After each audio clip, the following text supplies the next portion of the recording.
Stephen Calk, former Federal Savings Bank CEO, who has ties with Donald Trump, lost his appeal and faced imprisonment.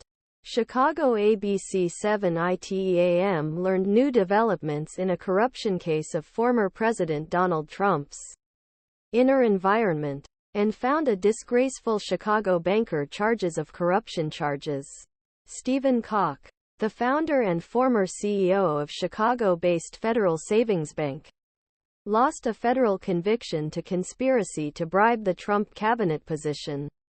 Legal analysts say that there may be a long way for Chicago banker, who is convicted of ITEAM, and Calk may need to be imprisoned in the coming months to serve his sentence.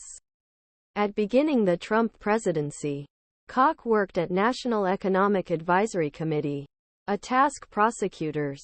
But after Trump's convicted campaign chairman Paul Manafort, he received millions of dollars after he approved millions dollars.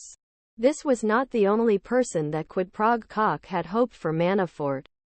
Court records show that inspectors found emails from Calk to Manafort, and that the campaign president is looking for help to get a higher position under the Trump administration. In document Calk, presented as prospective roller sick under the direction Trump, the banker asked Manafort from 10 cabinet secretaries for a series of assistant secretaries or series positions.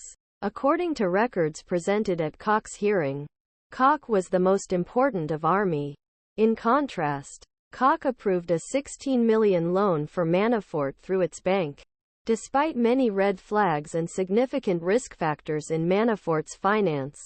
Prosecutors said that Calk had interviewed at Trump Tower in New York, but was never assigned to a senior position.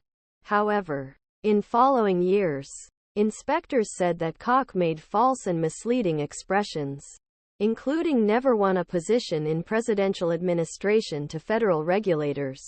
In 2022, a jury found it guilty of financial institution bribery and conspiracy to bribe. Manafort was also sentenced to separate federal crimes. After Calk was sentenced, he applied for appeal, arguing that the criminal case was based on an unprecedented use of the bank bribery regulations. However, at the end of last month, a decision made by 3 referees in New York, Calk's difficulties are unfair. It was a war lost one after another for Calk. Former Chicago prosecutor and ABC 7 chief legal analyst, Calk is now demanding a hearing by all judges in Court of Appeal or the Second Circuit to review case. Soffer tells iTeam that his demand will be rejected. Soffer: these are given less than 2 of cases. The lawyers representing Calk had no comment on the decision of the appeal court. If Calk had reported it to prison last year, he would have been out. However, those who know it believe that they are innocent and will be willing to pay legal and personal burden to fight despite low rates.